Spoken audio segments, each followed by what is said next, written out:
대구의 한 주류업체에서 디자이너로 일하던 김모 씨.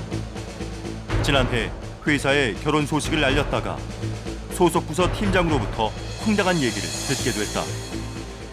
직장을 그쪽에서 다니는 건 제가 무슨 말씀을 하십니까?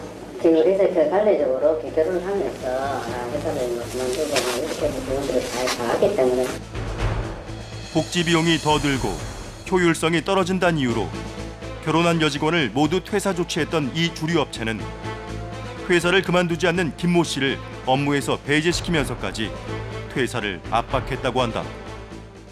여직원이 다니느라 해가지고 인건비라도 내 생각 안 해봤나. 그리고 육아휴직이 나버리니 결혼해가지고 애만 하나 낳는 순간에 아저씨가 눈물 짜고 있다. 수축기 들어가면서 화장실에 가서 짜고 앉았고. 이렇듯 여성에 대한 차별은 우리 사회의 발전을 저해하는 여전히 크나큰 문제점으로 자리 잡고 있다. 그렇다면 대한민국의 성평등 지수는 현재 어떤 수준일까? 성격차 지수라고 하는 건 세계경제포럼이 2006년부터 매년 발표를 해요. 각 국에 특히나 의사결정에서 여성의 참여, 경제활동에서 여성의 참여, 건강과 교육에서 여성의 참여의 그 네 가지 범주를 핵심적으로 보고 있는데요. 한국 같은 경우는 의사결정에서 여성 참여라든지 경제활동이 수년째 제자리라든지 임금격차가 뭐 OECD 국가에서 한 10년째 계속 1위예요. 어디 여성의 그 지위랑 비슷하냐면 아랍 국가, 사우디아라비아 이 국가 여성들이 차도로를 쓰고 그렇게 다니는 여성의 삶이랑 한국의 이 여성의 삶이랑 크게 다르지 않은 수준이라는 거죠. 지난 20년 전 대한민국은 여성발전 기본법을 제정했다. 남성에 비해 낮은 여성의 지위를 향상시켜 성의 균형을 도모하기 위한 법안으로 지난 20년간 대한민국 여성 정책의 근간이 되어왔다.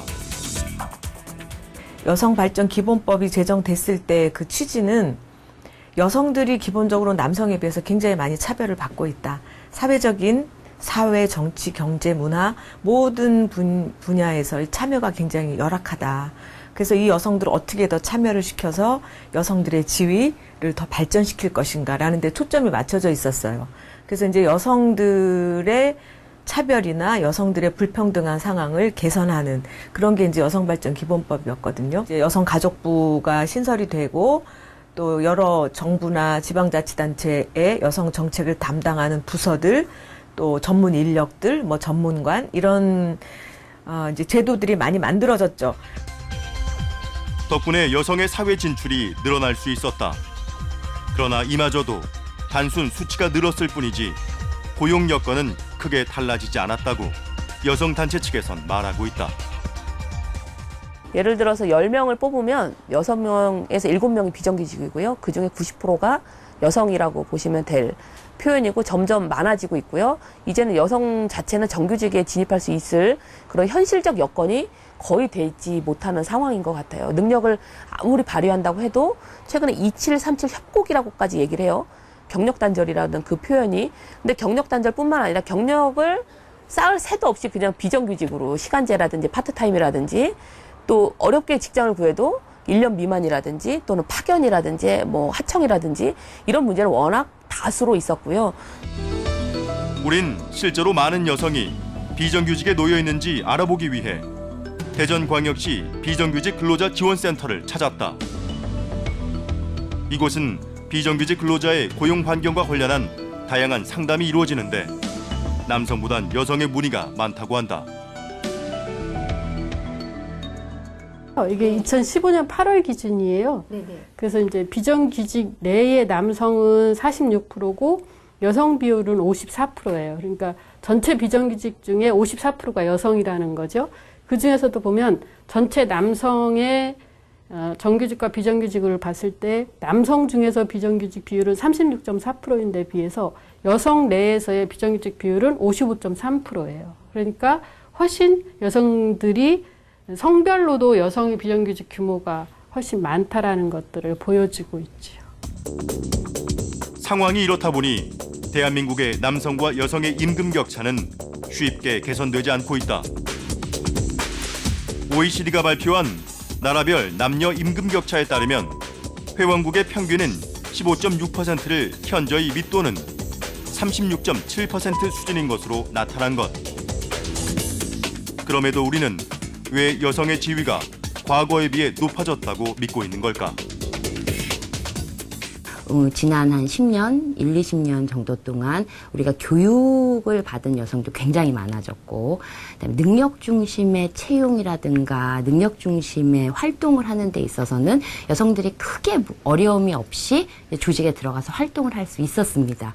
그런데 대다수의 많은 여성들이 일정 시점이 지나고, 그러니까 예를 들어서 아이를 낳게 된다거나 가족을 새로 만들게 됐을 경우에는 지속적으로 일을 할 수 없는 그런 상황에 놓이게 되고 경력 단절 문제 같은 게 발생하게 되죠. 초등학교의 반장의 여학생, 이공계 여학생이 증가되고 있고, 뭐 이 3, 4관 학교의 여학생이 수석, 장교, 그리고 뭐 전업주부라든지도 사실은 이제 사회주부로 많이 바뀌고 있는 여성의 사회 참여는 다양하게 일어나고 있는데, 그런 것을 맘 놓고 하지는 못하고 있는 거죠. 여전히 그런 우리 사회 둘레, 남성 중심은 사회적 습관이라고 얘기를 해요. 20대 때 비정규직, 30대 때 경력 단절, 40대 다시 나가면 밑바닥 저임금, 50대 때 더 낮은 일자리에서 손주 돌봄. 대한민국 여성은 살아가기가 아니고 살아남기인 것 같아요.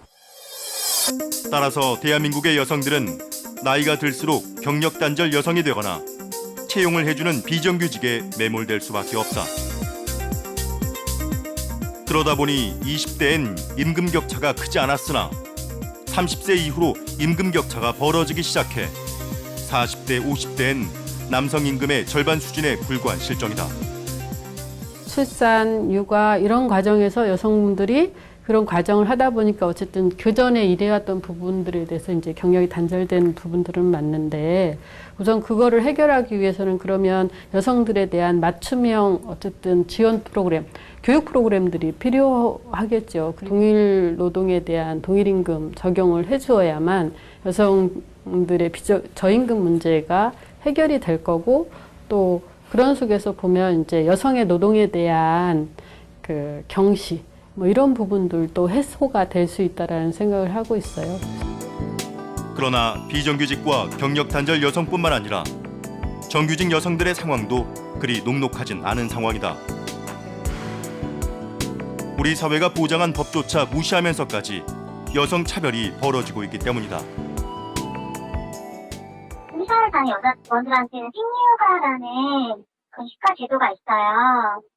네, 그 휴가를 한 달에 한 번씩 유급 휴가로 쓸 수 있는데, 제가 여기 온 지 얼마 안 됐을 때 그 휴가를 신청을 하니 위에 상사분이 저 따로 부르시더라고요. 그래서 뭐 인사 고가 일을 하시면서 또 계속 남성분이신데 여성이 저에게 이게 유급 휴가다 보니까 자기들도 돈 받고 쉬면 좋다라는 말을 구체적으로 하시기도 했어요. 그렇게까지 말씀하시니까 제가 정당한 권리임에도 너무 눈치가 보이고 실생활 잘 하기 위해서는 그 뒤로 전혀 쓸 수가 없었습니다. 근로기준법 제73조에 따르면 여성 근로자의 모성 및 건강을 보호하기 위해 월 1회 생리휴가를 보장하게 돼 있다. 그럼에도 직장인 76%가 생리휴가를 사용하지 못하고 있는데, 그 이유가 상사에게 눈치가 보이거나 아무도 사용하지 않는다는 게 이유였다. 이처럼 워낙 여성에 대한 배려가 없다 보니 육아휴직조차 눈치를 보고 있는 실정이다.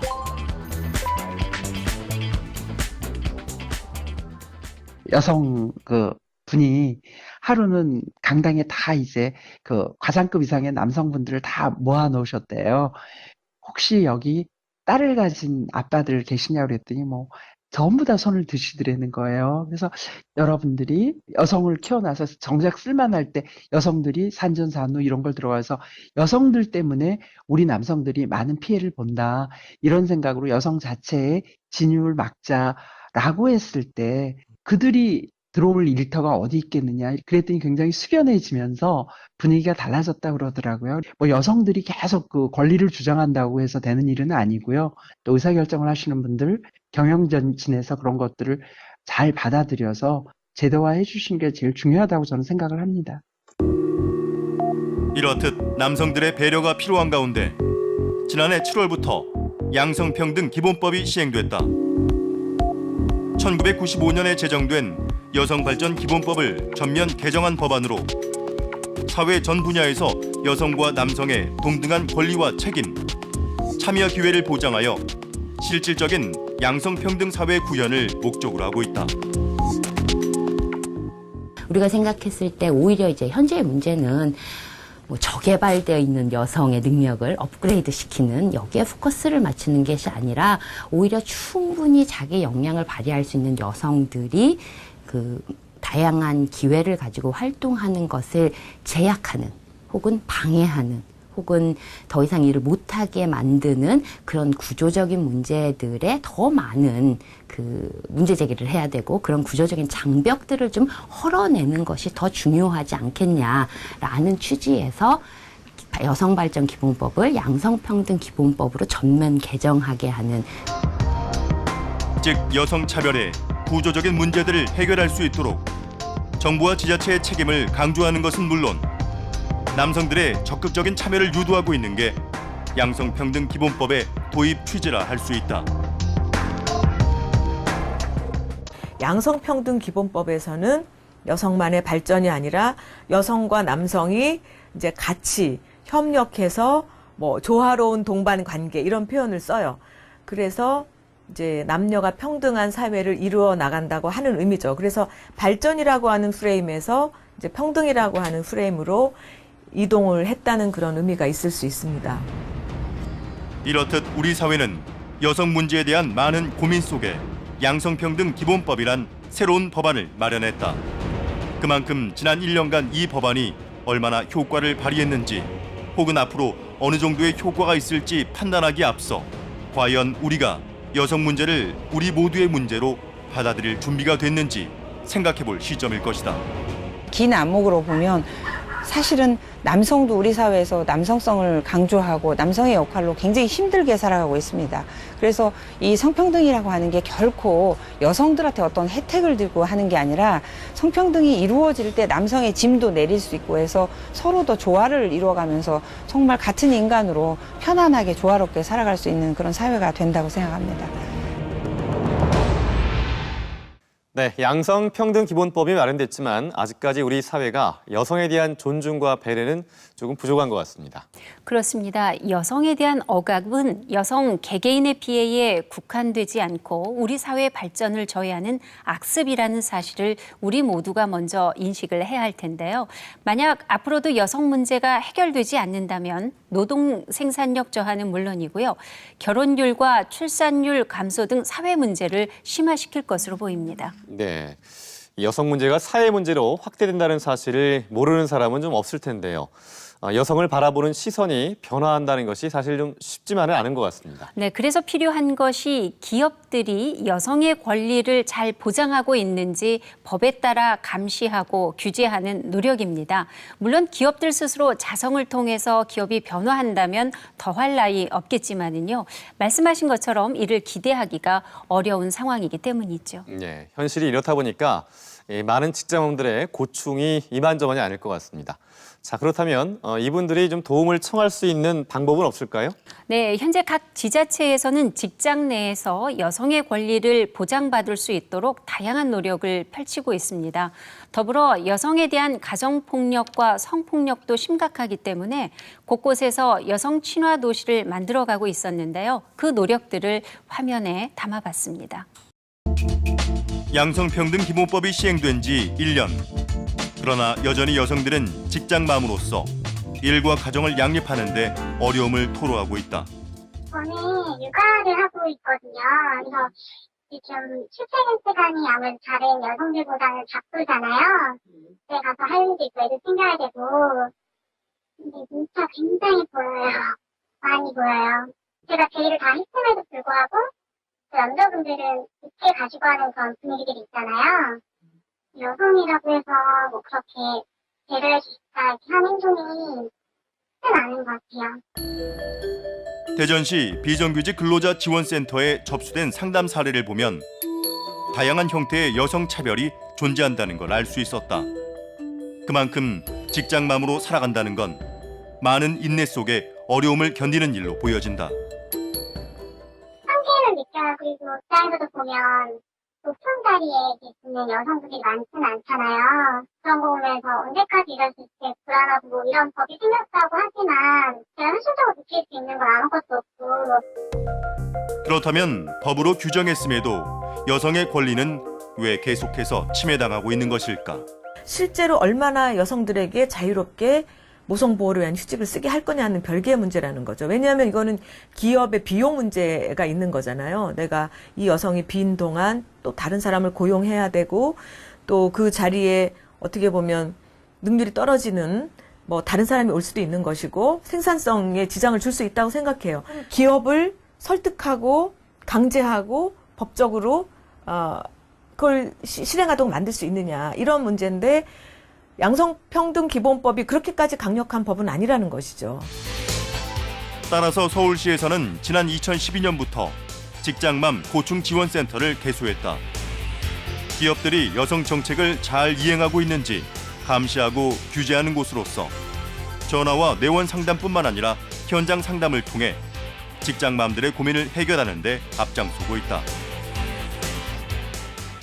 일단 이분께서는 현재 임신 중인 상태이셨고 출산휴가와 육아휴직의 제도 전반에 관해서 물어보셨어요. 그런데 이제 출산휴가와 육아휴직을 언제 어떻게 신청할 수 있는지 그리고 그 급여는 어떻게 받을 수 있는지 그 범위와 통상임금의 범위에 대해서 궁금해하셨고요. 그리고 출산휴가는 회사에서 부여해 줄 것 같은데 육아휴직은 부여해 주지 않을 것 같다. 그런 경우에 어떻게 대응할 수 있는지 그런 방법에 대해서 문의를 하셨어요. 근로 환경에서 여성의 권리를 침해받았을 경우 직장맘 고충지원센터를 통해 법률 지원을 받을 수 있다.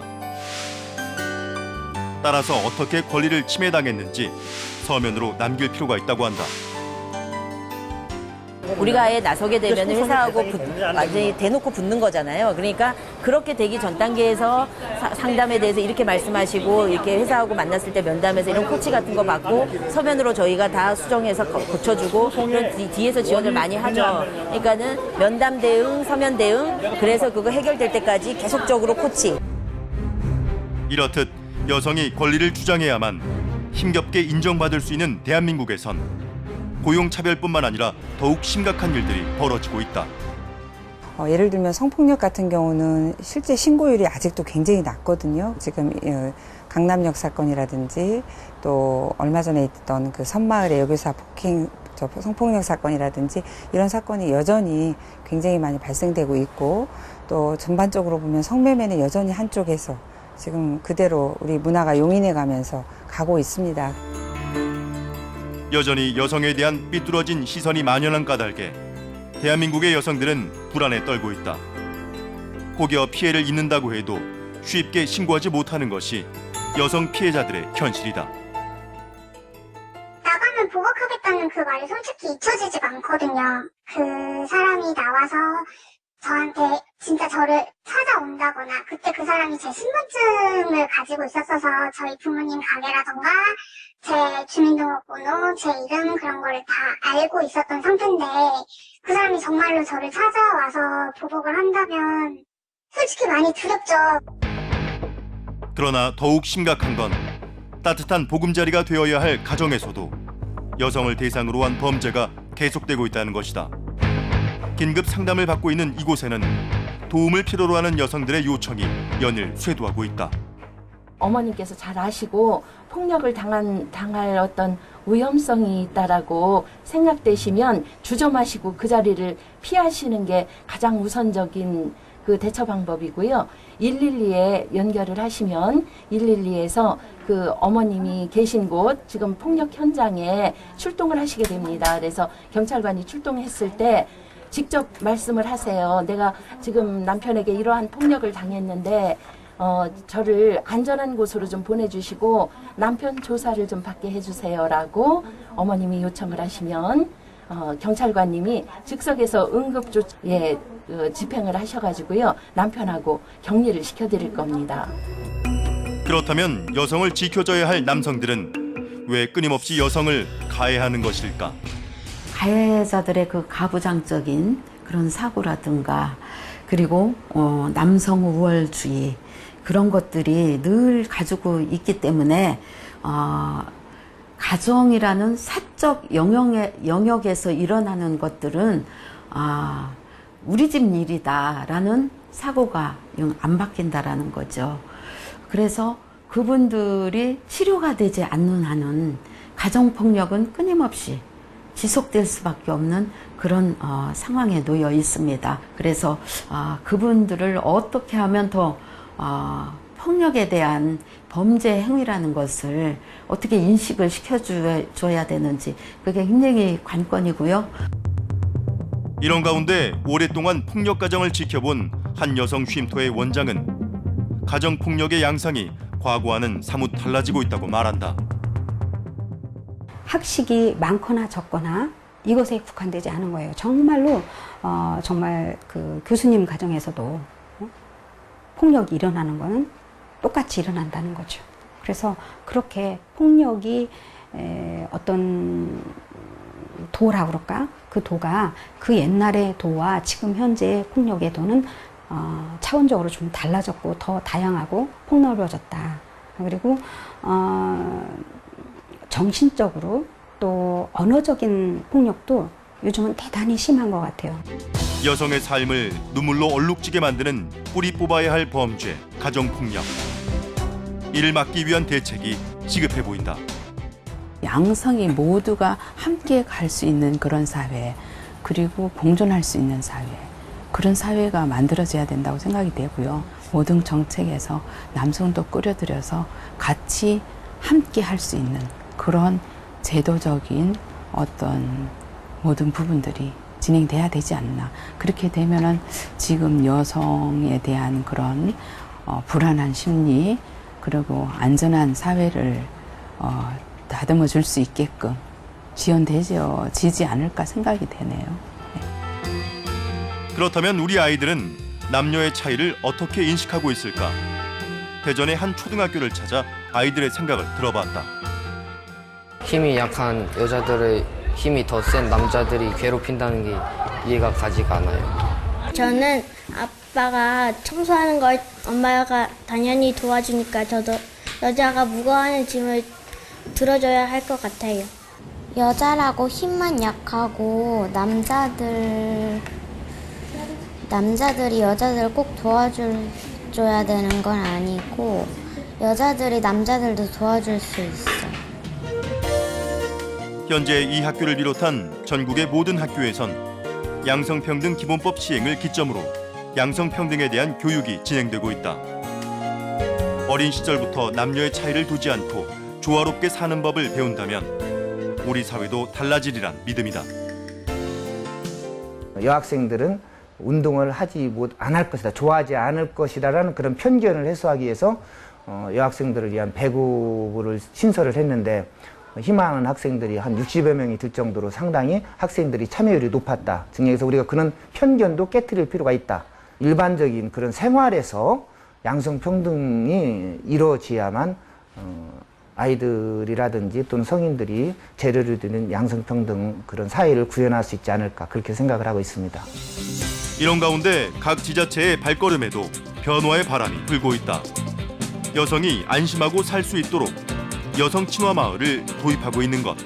원래 이쪽이 이제 낡은 원도심 지역이다 보니까 가게들도 낡고 해가지고 또 특히 어두운 지역이어가지고 주민들이 왕래가 적었습니다. 그래서 실시한 게 이제 뭐 무인 택배함을 설치한다든가 아니면 골목길에 안심하게 다닐 수 있도록 안심배를 설치를 해서 경찰서라든가 연계해가지고 지원받을 수 있도록 했고요.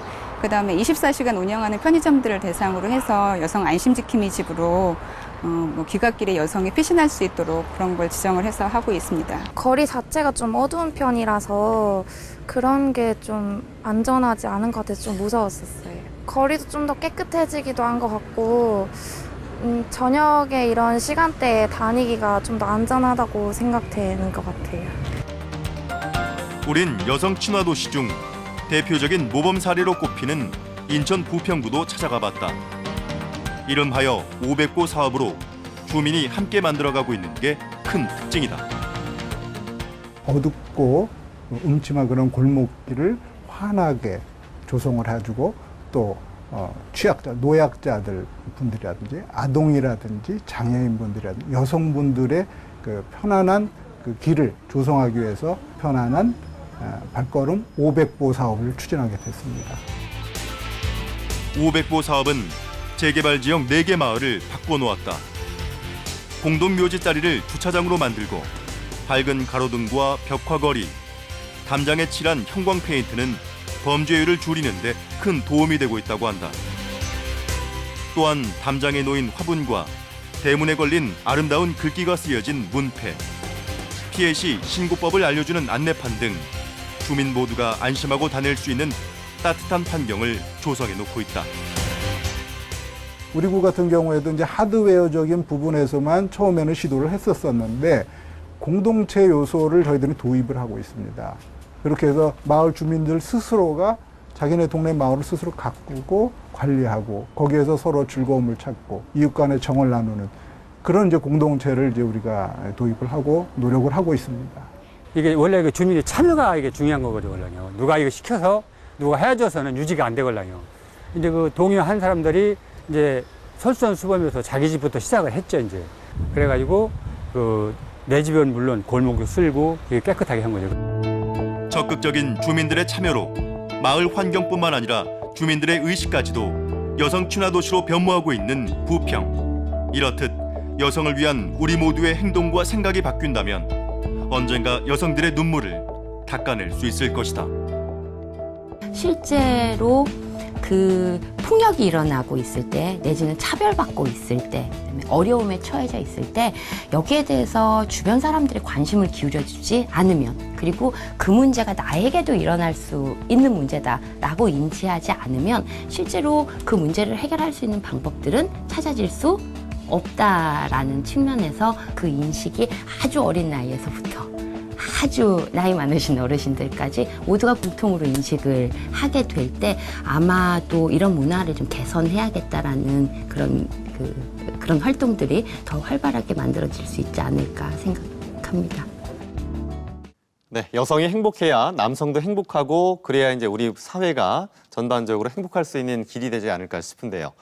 그런데 여성 친화 도시가 곳곳에 자리한다면 어떤 효과가 있을까요? 네, 조금 전 화면에서 보셨던 인천 부평구처럼 주민들과 함께 도시 환경을 여성이 안심하고 살 수 있는 마을로 바꾸어 나갈 때 여성을 대상으로 한 범죄를 예방할 수가 있고요. 또 그러한 환경적인 변화가 여성을 존중하고 배려하는 의식 개선까지 연결되는 효과가 있을 것으로 보입니다. 네, 지금으로서는 여성 친화 도시가 가장 합리적이고 효과적인 대안이 아닐까 싶은데요.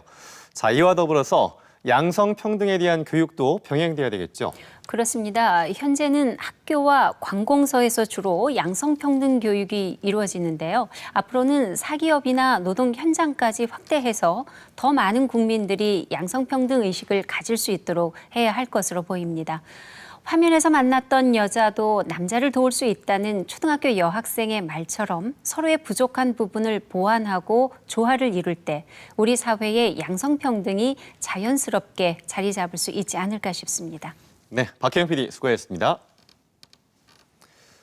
양성평등 시대, 여러분은 일상에서 여성을 어떻게 대하고 계십니까?